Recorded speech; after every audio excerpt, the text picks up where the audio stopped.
Bitcoin, blockchain, ICOs, Ethereum, and all the rest. Are cryptocurrencies the 21st century unicorn, a speculative bubble, or the future of money? The Cryptocast will help you understand the rise, the fall of digital currency, the highs, the highlights, the potential, and the lows, the scams, and pitfalls. I'm your host, Jason Hartman, and we'll talk with some of the biggest names in the space. Cryptocast is your resource for all things crypto. Let's go. It's my pleasure to welcome Ben Way. He is the CEO of Digits. He is a cast member of the Bravo TV show Startups, Silicon Valley, featured in the acclaimed documentary The Startup Kids, and author of Job Apocalypse, The End of Human Jobs and How Robots Will Replace Them. Ben, welcome. How are you? I'm very good, thank you. Good. It's good to have you on the show, and you're coming to us today from Miami, Florida, and I am in Fort Lauderdale, so we are close to each other, but on Skype. So Indeed. Yeah, we had a great conversation before we came on the air here. You are doing a lot of interesting, innovative things. First, tell us about Digits, a startup in the crypto space, it looks like, to do with cryptocurrency credit cards. Tell us more. Yes. Indeed. So about 3 years ago, I joined a traditional payments company. And to be quite frank, I knew very, very little about the payments industry. About a year ago, I recognized that there was a huge opportunity in the crypto payment space for a new type of crypto credit card provider that basically allows you to change any credit or debit card in the world, including the ones in your pocket, into a crypto card. And that's exactly what we did. And we came up with this concept of Digits, and we span out the company, and now we're doing an ICO for it. And the really interesting thing about Digits is that we're not issuing any physical credit cards. We're literally converting the credit cards that you have in your pocket right now into Cryptocards. So you can choose whether you want it on your credit card, whether you want to pay in crypto. And from a merchant's point of view, they get exactly what they were expecting at exactly the time they were expecting it. So in other words, if you have a charge that you're doing on any given day and your cryptocurrency that is in the account that would be debited is at a high, or you think it's at a high, then it would be wise to maybe pay with the cryptocurrency versus the dollar, right? You're always arbitraging these two. Gives you that choice? Absolutely, though one of the amazing things that we have done is that we had to solve the problem, the largest payment problems with crypto, which is volatility and network transmission time, which basically means that a merchant needs to get exactly the amount of money they were expecting at exactly the time they were expecting it. And so we had to solve those problems. And by solving those problems, we actually came up with quite a unique concept called the hedge lending network, which we believe is the first real-time lending platform in the world.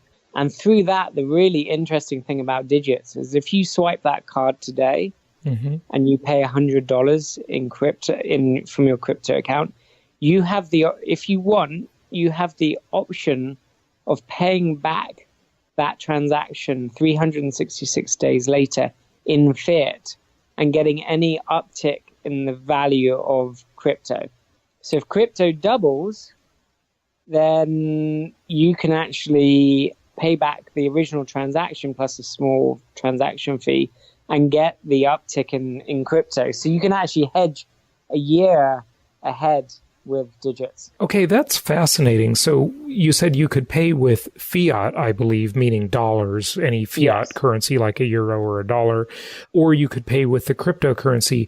But why, Ben? I mean, this is the story that's circulated widely about the two pizzas for $82 million or whatever when they're paid with Bitcoin. But why would anyone allow a 366-day float? That is a long option period. There's got to be a decent amount of option consideration to have that long of a period because, wow, it's a long time. We've actually created a very unique model, which means that in 366 days, you can pay back that transaction in fiat. However, if the market has gone down during that time and it goes past a certain trigger point, then the crypto is automatically liquidated and the lender paid back. So we see that option as kind of being the icing on the cake of the transaction. If you swipe that card and crypto continues to go up, then you're going to benefit from that.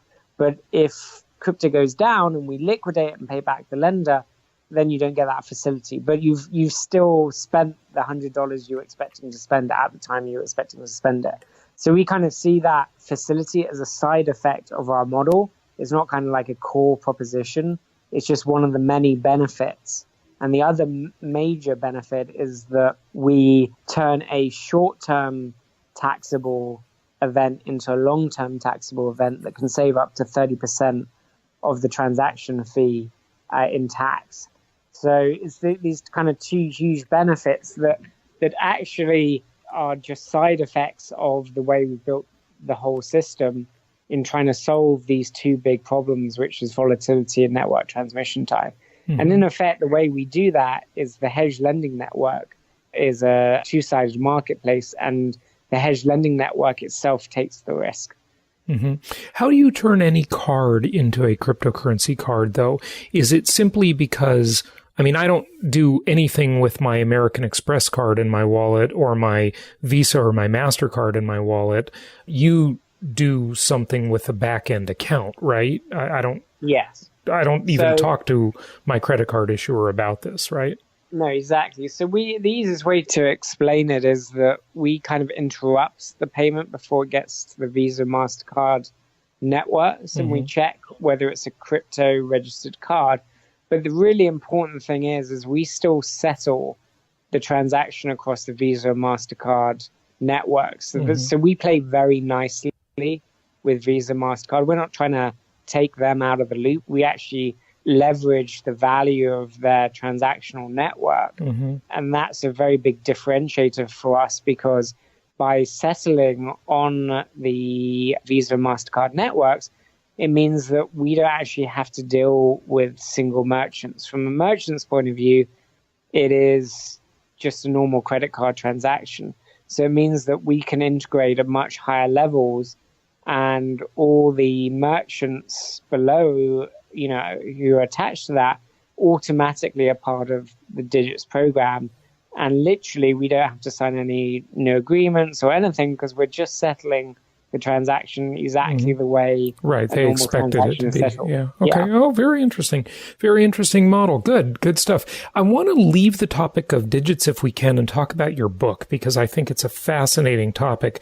But before we do that, is there anything else you want us to know about digits or cryptocurrencies? Not really. Just if you're interested, check out the digits.io website. We're in pre-ICO right now. We're about to launch with RenGen Labs. And we want to build a really long-term valuable business. Fantastic. Okay, so the future of jobs. I tell you, I have made many very good predictions on my podcast over the years, Ben. The one I have been a miserable failure at is interest rates.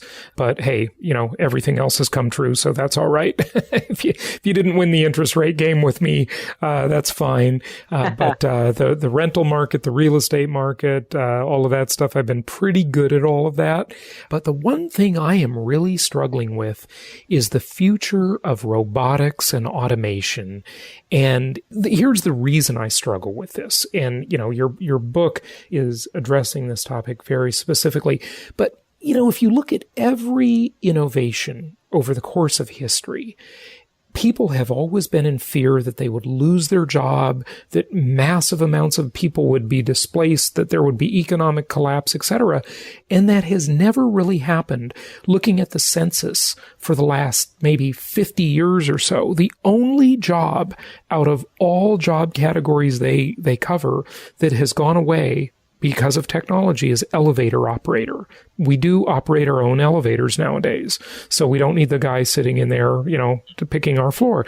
But everything else is still there, really, right? But I wonder if this time it's different. And the reason I wonder is that, okay, self-driving cars, autonomous vehicles, the transportation industry is one of the biggest industries on Earth. But the people that drive your Lyft and your Uber and your delivery truck, they're not going to learn robotics. Will they just all be displaced into jobs we can't even imagine yet? I don't know. What will happen? What will come of this? Massive unemployment or, massive prosperity? Yeah, I mean, there's a few ways of looking at this. So first of all, the data that you're looking for on who lost their jobs because of technology and automation actually is there. It's just hidden. And one of the analysis I did in my books and where I believe it's hidden is the amount of time for an economic recession to recover. So if you look at all the recessions from the beginning of this century, every recession has taken twice as long as the previous recession to recover. And the reason for that is that when an economy is growing, it becomes inherently more inefficient, and organizations don't want to change and they don't want to optimize. They're just happy they're making money, and they don't focus resources on efficiency. When you go into a recessionary dip, what happens is that organizations have to become more efficient and they automate and re-automate. And what happens is that it takes twice as long each time that happens for the jobs to come back to the same level, because what you're seeing is actually that slack. So my belief is in the next recession, whenever that may be, is you're going to have a horrific recession which we may not recover from on a jobs basis, where you kind of hit a point of no return for jobs. And, I think, I do think the next major recession is probably going to be that point. And, you mentioned about the elevator operator, but actually there's thousands of hidden jobs that have disappeared. For instance, we used to fly planes with 2 pilots and an engineer. Mm-hmm. It had to be every single plane. Now it's just 2 pilots. It's just 2 pilots. And so, we're getting to these points of efficiency where, just because something hasn't happened in the past doesn't necessarily mean it's not going to happen in the future. Sure. And innovation has been on a kind of quite a linear curve. And at some point, it's going to break the system of labor. And then coming back to your point, then there's 2 points of view. And I'm ever the optimist. So say, well, if we're lucky, we'll be treated like well looked after pets.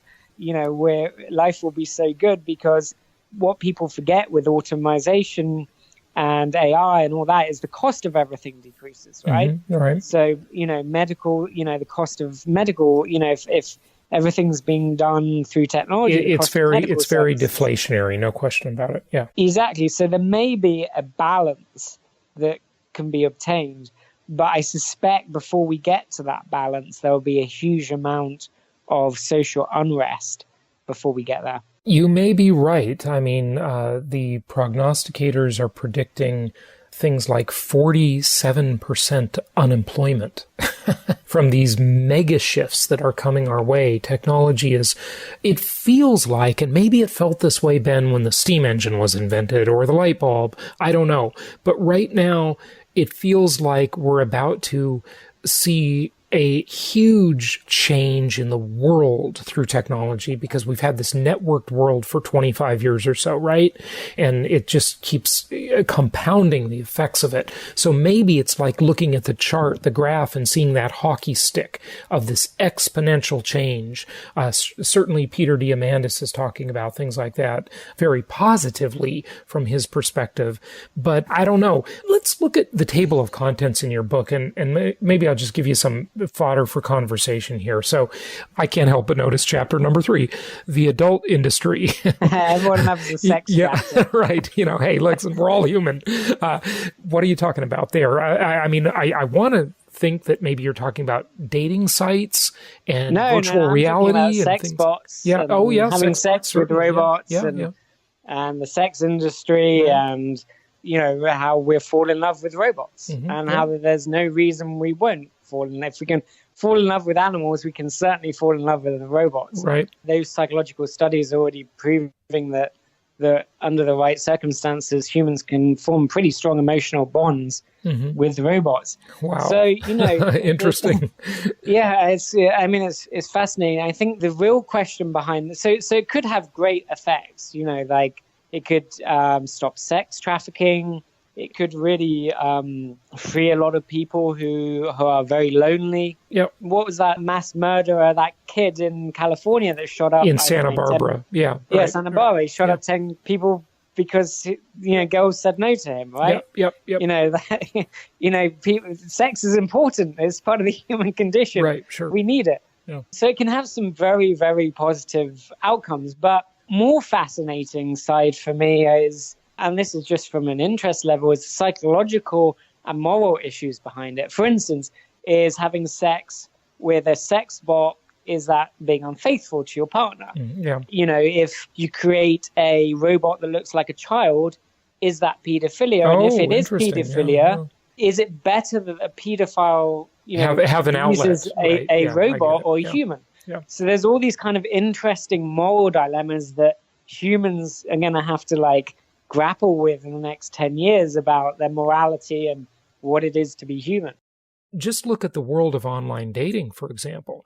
Can every date just be a virtual date? Will people even be meeting in person?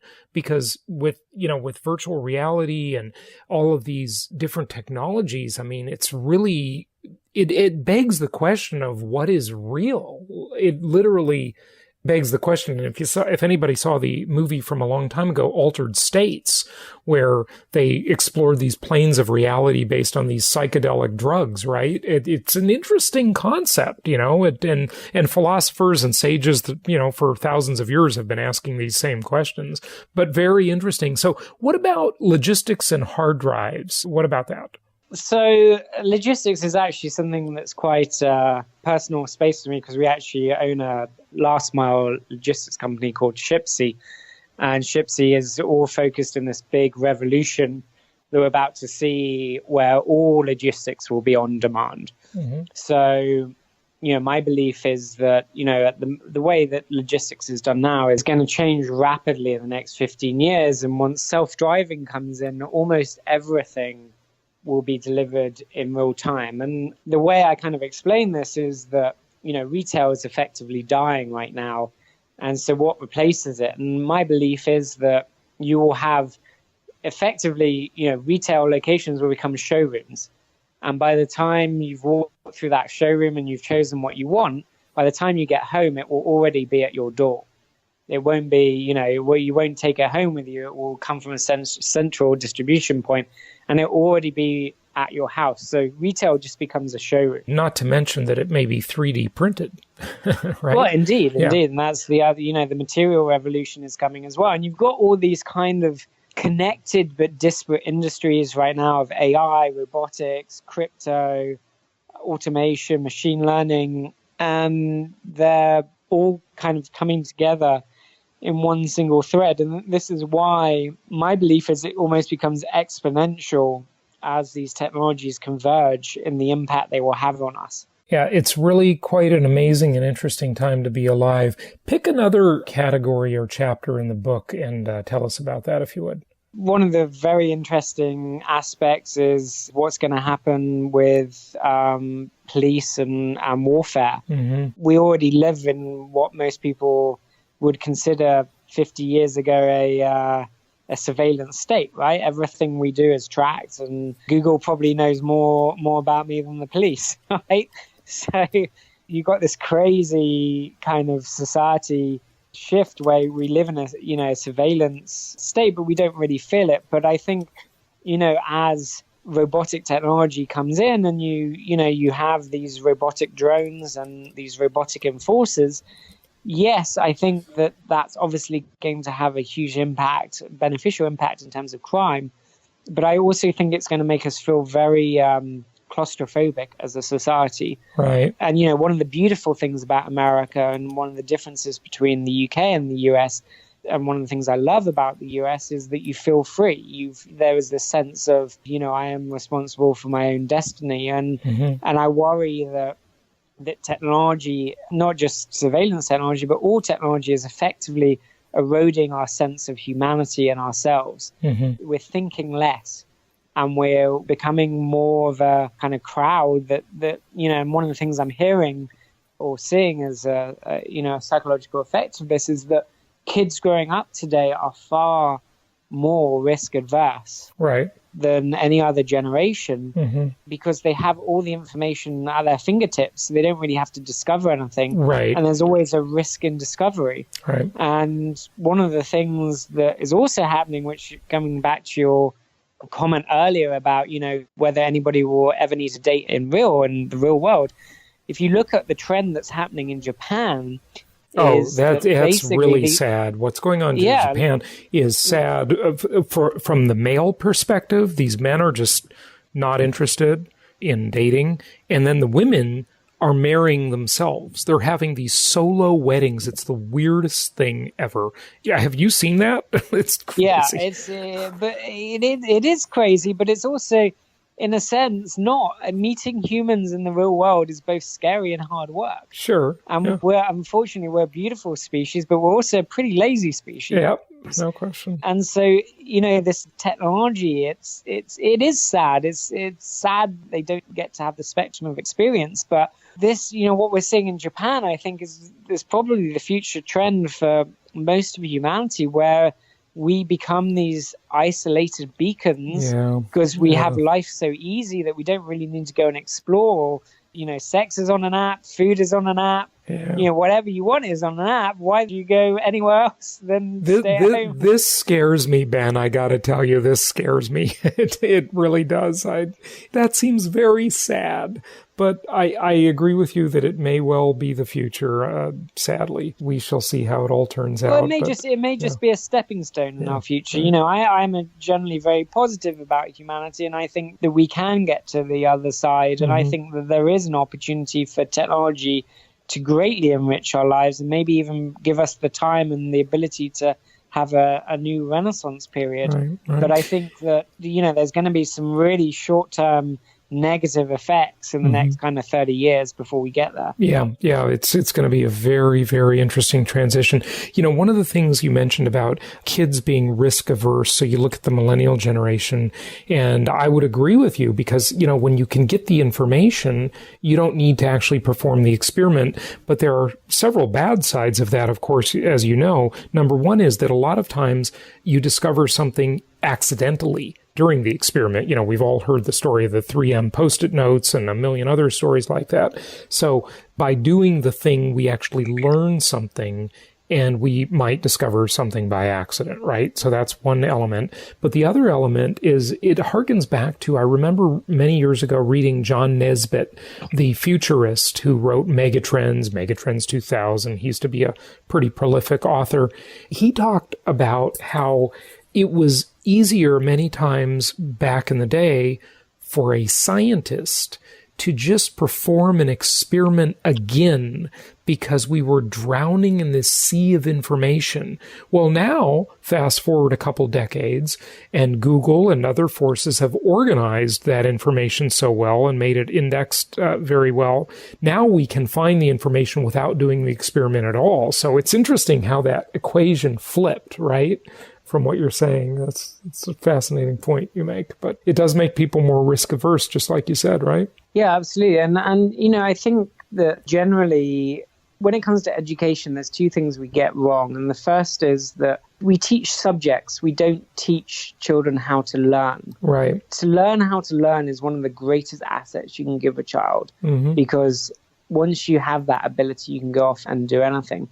And then the second is that and I get it. I get from a parental point of view, but we are living in a society now that mollycoddle our children so much. Oh, yeah. With helicopter parenting. It's terrible. Yeah, there's no chance for a child to really understand risk and how important learning risk is, because a risk itself is not a risk. It's the evaluation of that risk that's the risk. So, and what I mean there is that risk itself is good. You need to risk things in life to achieve things. But what we need to teach kids is how to evaluate those risks responsibly, not take them. Right. Very good points. Just wrap it up for us with the last chapter in your book, Humans and the Crumbs Left for Us. That doesn't sound very optimistic. And you don't have to be an optimist, by the way. It's okay.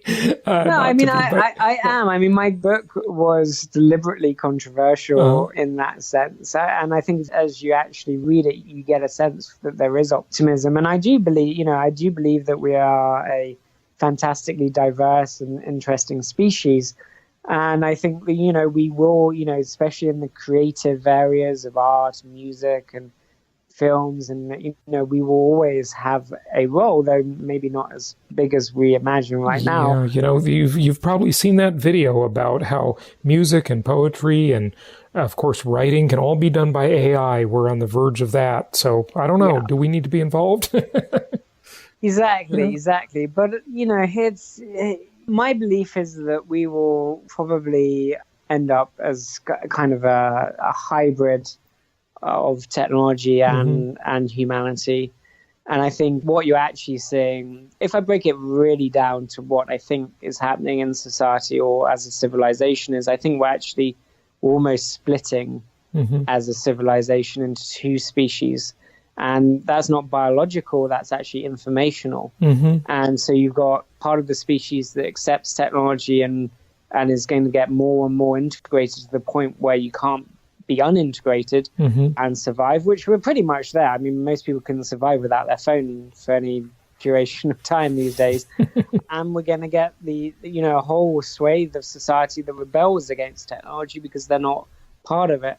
Right. And actually, I'm funny enough, I've just written a new book, which is actually my first piece of fiction, but it's about a lady inventor who discovers artificial consciousness set about 30 years in the future, and how she has to protect this artificial consciousness. But the fundamental aspect of this artificial consciousness is that it has all the qualities we attribute to God. So it can see the past, it can predict the future, it can answer almost any question. And it's kind of like this amazing it's actually a kind of spiritual, technological combination of what the future could be. Yeah, really interesting. Good stuff. Well, Ben, give out your website. Maybe do you have a separate author website besides Digits, for your books and so forth? Yeah, you can always find me at Rainmakers Global, which is my holding company. Pretty accessible. So just, ping me on one of the million channels that I'm probably active on. Fantastic. Ben Way, thank you so much for joining us. Brilliant. Thank you very much. Thank you so much for listening. Please be sure to subscribe so that you don't miss any episodes. Be sure to check out the show's specific website and our general website, hartmanmedia.com, for appropriate disclaimers and terms of service. Remember that guest opinions are their own, and if you require specific legal or tax advice or advice in any other specialized area, please consult an appropriate professional. And we also very much appreciate you reviewing the show. Please go to iTunes or Stitcher Radio or whatever platform you're using and write a review for the show. We would very much appreciate that. And be sure to make it official and subscribe so you do not miss any episodes. We look forward to seeing you on the next episode.